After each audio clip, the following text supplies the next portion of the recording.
Oferecimento Cevale, praticidade e sabor incomparáveis.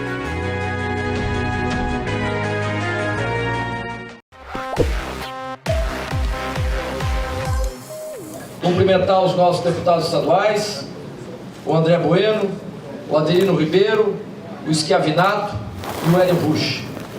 Cumprimentar também as lideranças comunitárias, empresariais, em nome da ASIC e da Cassiopar. E dizer aos profissionais da imprensa também que é com muita alegria que hoje estamos mais uma vez aqui em Cascavel. Eu acho que possivelmente é das cidades do Paraná que eu mais visitei. Como o André falou, eu gosto desse contato pessoal.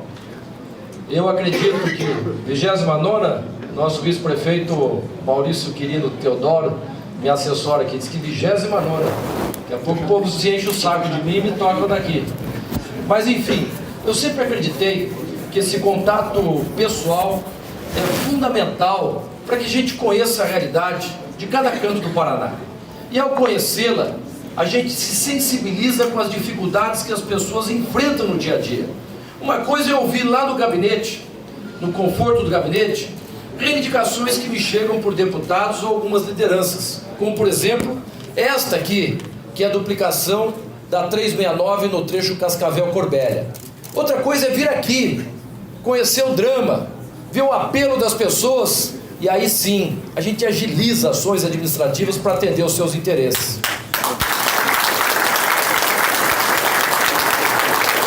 Eu fiz isso com muito sucesso quando eu fui prefeito de Curitiba. Inovamos ao fazer as audiências públicas e foram mais de 300 audiências realizadas em 5 anos de mandato, porque as pessoas se sentem respeitadas. O Beto veio aqui me ouvir, ele deu atenção. E outro, mais importante ainda, é o segundo passo. As coisas aconteceram.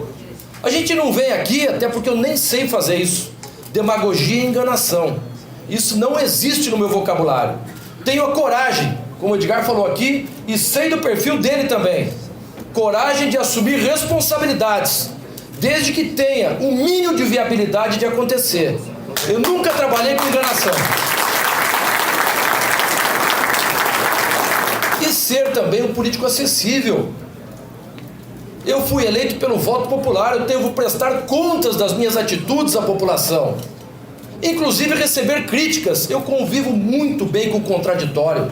Eu sou um político democrático. Respeito todas as opiniões, mesmo que não coincidam com a minha. Porque muitos falam em democracia, mas na prática não agem como tal. E assim nós fazemos, e hoje o diálogo é o ponto alto da nossa administração. Eu acho que por estas razões, este novo conceito de administração que implantamos no Paraná, que estava farto de truculência, de bravatas, estava farto de tanta mentira e enganação. Eu assumi o Estado e olha, fiquei assustado em ver os indicadores negativos econômicos e sociais do Paraná. Imaginem só, foi algo que me surpreendeu muito. O Paraná tem o crescimento da sua economia, do seu PIB, abaixo da média nacional. Difícil de acreditar, mas acontecia. O que nos levou a fazer um grande planejamento de retomada do crescimento do Estado, porque é inaceitável um Estado como o nosso, pujante, com a força do agronegócio, com povo ordeiro e trabalhador, com riquezas naturais como temos, água em abundância, terras férteis, uma posição geográfica estratégica em relação aos grandes centros consumidores do Sudeste, posição geográfica estratégica no coração do Mercosul, e eu não podia aceitar aquela situação. Fizemos um grande planejamento para atração de investimentos ao Estado. Hoje, posso dizer com absoluta segurança, vivemos o maior ciclo industrial de toda a nossa história. De que forma? Com diálogo. Hoje no Paraná, nós respeitamos e apoiamos quem trabalha e quem produz, quem gera empregos no Paraná. Que mais elementos são necessários? Além do diálogo e do respeito, em programas como, por exemplo, o Paraná Competitivo, que é um sucesso absoluto. Capitalizamos o BRDE, é a maior capitalização de um governo em 55 anos de existência do BRDE. 200 milhões de reais nós aportamos, que alavanca 7 vezes recursos para financiamento da nossa produção. Por exemplo, e nesta região muito forte, todas as cooperativas do Paraná, todas, se valeram de recursos do BRDE, recursos do Paraná Competitivo. Outros elementos importantes, segurança jurídica voltou a ter nesse estado. Outro elemento importante, investimento em infraestrutura. Ao contrário do que apregoavam de forma maldosa e irresponsável, Velt, os meus adversários na campanha de 2010, não vota no Beto porque ele vai privatizar as empresas públicas. Aconteceu o contrário. Hoje são empresas sólidas, fortalecidas.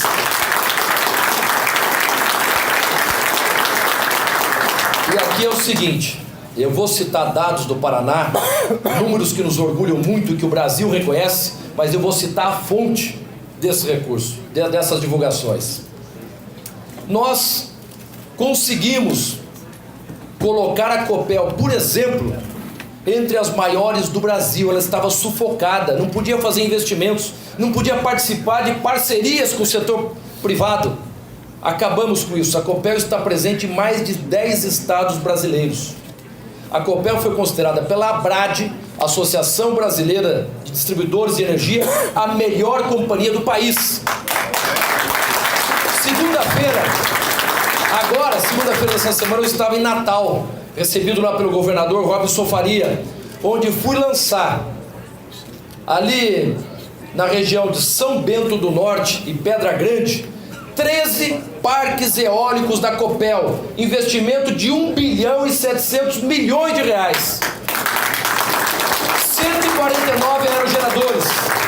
Já temos lá 15 parques eólicos instalados. Energia limpa, energia renovável e trazendo uma boa receita para a nossa Copel. Teremos ali a geração de 643 megawatts, além dos investimentos em energia em todo o estado do Paraná. A Sanepar foi considerada pelo Instituto Trata Brasil, que é o mais respeitado na área de saneamento, numa divulgação há 1 mês e meio no jornal Valor Econômico, foi considerada a melhor companhia de saneamento do Brasil. No ranking das 20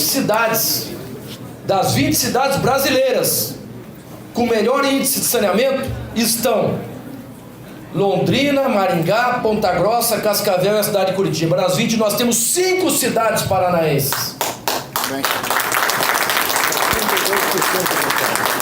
Sabe qual é o índice de saneamento de Cascavel hoje? 92%. É um índice comparável às cidades de países de primeiro mundo. É o respeito à população. Saneamento é saúde, saneamento é vida. Alguns gestores públicos não gostam desse tipo de obra, porque são obras caras e enterradas e não aparecem. Mas a responsabilidade que temos de cuidar da saúde do nosso povo. Até porque, segundo especialistas, cada R$1 investido em saneamento, economizamos outros 4 em saúde pública. E o nosso porto de Paranaguá, que até 3 anos atrás, ou 4, tínhamos filas quilométricas para desembarque de caminhões que passavam de Curitiba, chegavam lá no Espreia, perto de Ponta Grossa. 3 anos para cá, não temos mais filas para desembarque de grãos, com as safras recordes que tivemos de grãos no estado do Paraná. O porto hoje, com o aumento da sua capacidade operacional, com as dragagens que fizemos, os canais de acesso, bacias de evolução, berços de atracação, com a mudança dos equipamentos que eram da década de 70, os chamados shiploaders, que carregam os navios, ganhamos agilidade, porto eficiente, gestão profissional, decente, tiramos o porto de Paranaguá das páginas policiais. E hoje é tido pela ANTAC, do governo federal, o melhor porto marítimo de todo o país. Isso tudo, infraestrutura, de transporte, de logística, energia, água em abundância. A Compagás foi considerada pela revista Exame no ano passado a empresa que mais cresceu no país. Tudo isso aumenta a competitividade dos produtos paranaenses, porque diminui o custo de produção, e é o que nós fizemos hoje no estado do Paraná. E complementando esse trabalho de uma gestão profissional, nós provamos que é possível sim a administração pública ser tão competente e eficiente quanto a administração privada, porque nós adotamos métodos modernos, inovação tecnológica e conceitos que permitem esses avanços que o Paraná apresenta hoje, complementando com as medidas que adotamos no último ano e meio, que começamos a adotar as medidas para o ajuste fiscal. Medidas duras, amargas e impopulares. Mas foi possível porque eu não tive a coragem sozinho. Estava amparado por uma bancada de apoio na Assembleia Legislativa de deputados sérios, decentes, trabalhadores, que ficaram do lado do povo e não aceitaram, não se deixaram intimidar por interesses mesquinhos, individuais e corporativistas. Ficaram do lado do povo, apanharam, agredidos, hostilizados, vigílias na frente de suas casas com seus familiares, e eu passei por tudo isso também. Mas nós não vamos nos dobrar a esses que têm outros interesses diferentes do interesse legítimo do povo paranaense. Se vocês forem, alguns devem se lembrar, mas tem registros fartos na imprensa, quando eu comecei em dezembro de 2014, adotando as medidas, que foi agredido de forma maldosa e irresponsável pelos meus adversários, confundindo a opinião pública, aproveitando um momento de fragilidade política. Eu disse à época, naquele momento de incompreensão na sociedade, todos vão entender melhor que o que eu fiz era fundamental, inadiável para o futuro do Paraná, logo mais à frente, quando compararem o Paraná que fez a lição de casa com os demais estados que não fizeram. Como disse o Edgar, todo político, uma vida pública que começa a ficar longa, a vida nossa é feita de altos e baixos, é como uma gangorra. A popularidade, o Edgar disse, e costuma dizer com frequência, o nosso grande líder estadista, ex-presidente Fernando Henrique Cardoso, a popularidade pode oscilar. Ele fala, eu mesmo passei por isso várias vezes. O que não pode oscilar é a credibilidade. E eu deixei de lado a minha popularidade, a minha alta aprovação do meu governo, para ficar do lado do interesse do povo paranaense, defendendo o nosso futuro. E eu sempre acreditei que quando a gente é responsável, é coerente, a verdade pode demorar um pouco, mas ela aparece. E nós conseguimos fazer o ajuste fiscal. Eu disse, à época, o Paraná é o primeiro a fazer o ajuste. Nós seremos o primeiro a sair da crise. Não aconteceu diferente. Hoje o Paraná dá exemplos ao Brasil. Eu estive em Brasília anteontem, 4 audiências com ministros. Lá é outro ambiente, ambiente arejado, saudável, respeitoso. O Paraná foi o estado brasileiro mais discriminado pelo governo federal. O que fizeram conosco é um crime, uma perseguição odiosa. Eu fui alvo pessoal do governo criminoso do PT, que destruiu o país. Destruíram o país. Eu estou ouvindo de alguns, mas eu não estou acreditando que será assim. Eu sou muito otimista, por natureza. Mas alguns acham que vai demorar uma geração para recuperar o rombo que deixaram no Brasil. Foi dito aqui pelo Hélio, Petrobras, gente, das maiores companhias de petróleo do mundo, a maior companhia brasileira, orgulho dos brasileiros, destruíram a Petrobras. Acham que o rombo no Brasil pode chegar a 600 bilhões de reais. Destruíram a Eletrobras e me apontaram o dedo, quando em 2012 eu não deixei antecipação da concessão de geração de energia no estado do Paraná. A senadora me apontou o dedo, sendo que era uma insensibilidade minha não aderir à proposta da presidente de redução da conta de luz. Ela reduziu.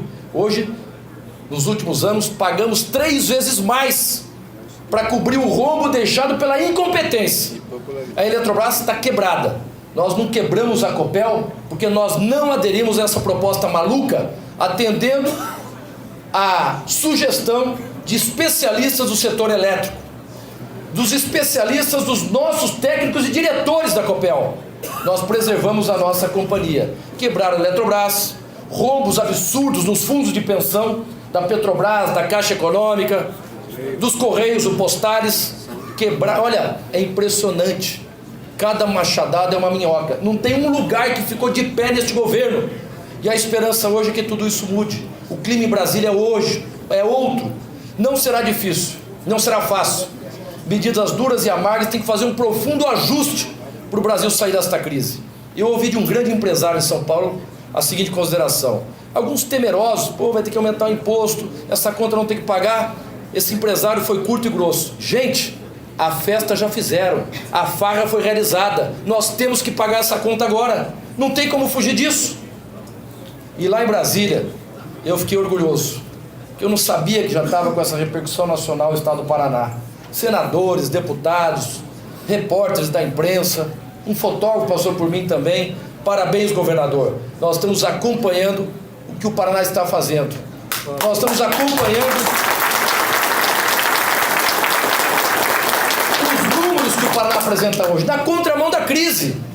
É só ver a imprensa nacional, estados com dificuldade em pagar os seus compromissos, pagar folhas de servidores. Nós temos hoje no Brasil 1.700.000 servidores que não estão recebendo, Padovani, os seus salários. O 13º salário alguns estados não pagaram, nós pagamos adiantado.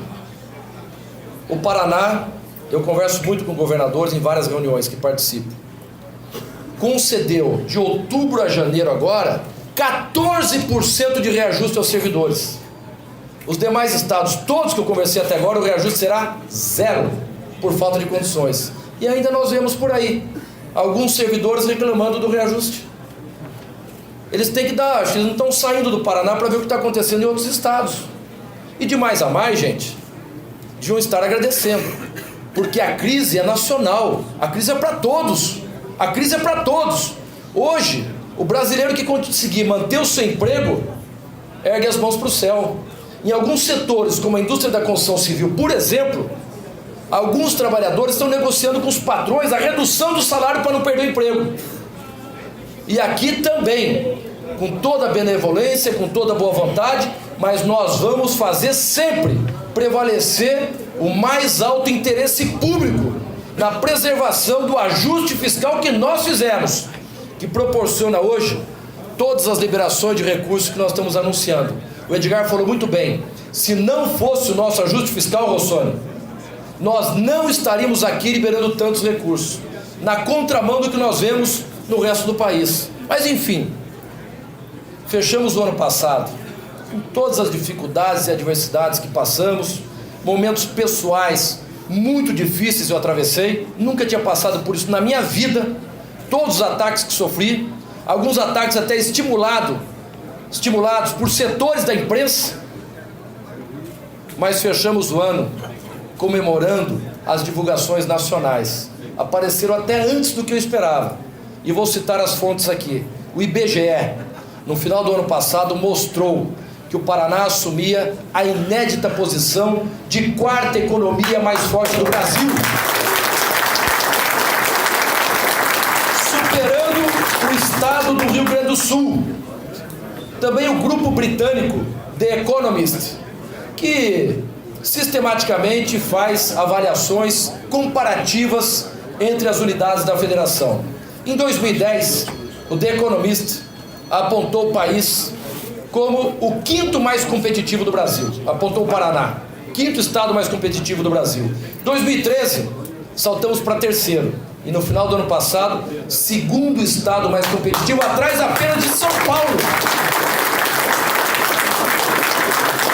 Não é uma avaliação simples. 64 itens e subitens foram avaliados para chegar a esta conclusão.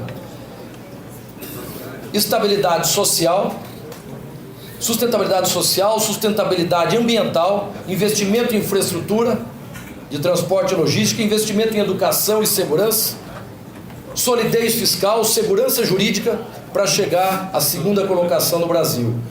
Há 2 meses, o jornal britânico Financial Times mostrou que o Paraná é o estado que tem a melhor estratégia para a atração de investimentos da América do Sul inteira.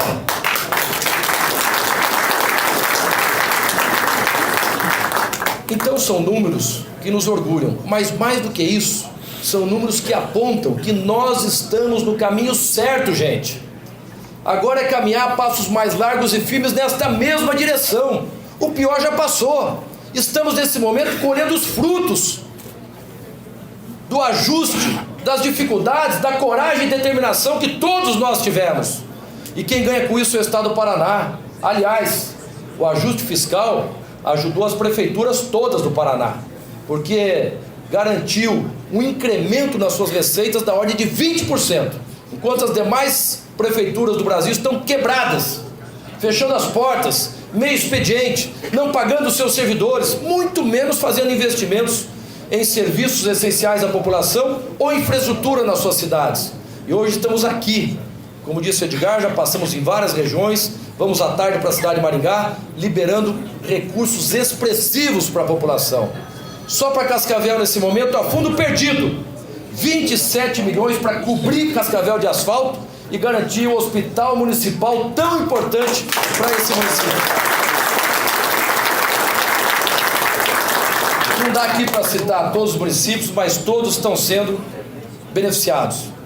E não é só hoje não, nós temos 2, 3 eventos semanais lá no Palácio, onde os prefeitos estão lá recebendo obras, veículos, ambulâncias. Já distribuímos, né, Miroslau? Em 5 anos, 700 ambulâncias para o Paraná, 2.188 veículos para a área de saúde. Lembrando aqui a minha anotação, que há 2 semanas, numa entrevista para a Globo, o presidente da Assembleia Legislativa do Rio de Janeiro, Pisciani, fazendo uma avaliação do caos que o Rio de Janeiro vive hoje, não está pagando aposentado e pensionista. Eu me emocionei a ver um depoimento dramático de um velhinho no Rio de Janeiro, que não tem dinheiro para comprar remédio para sobreviver. O Estado está quebrado. E eu vi o depoimento, a entrevista, um trecho do presidente da Assembleia do Rio. Vejo o exemplo do governador do Paraná, que enfrentou todas as dificuldades, foi agredido, foi atacado, mas teve a coragem de fazer as mudanças.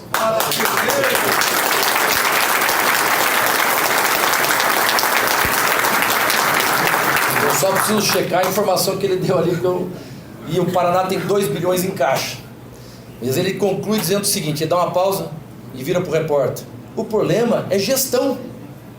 E para fazer gestão, nós temos que ter coragem. Vocês acham que foi fácil para mim apresentar aquelas medidas impopulares? Eu faço uma comparação.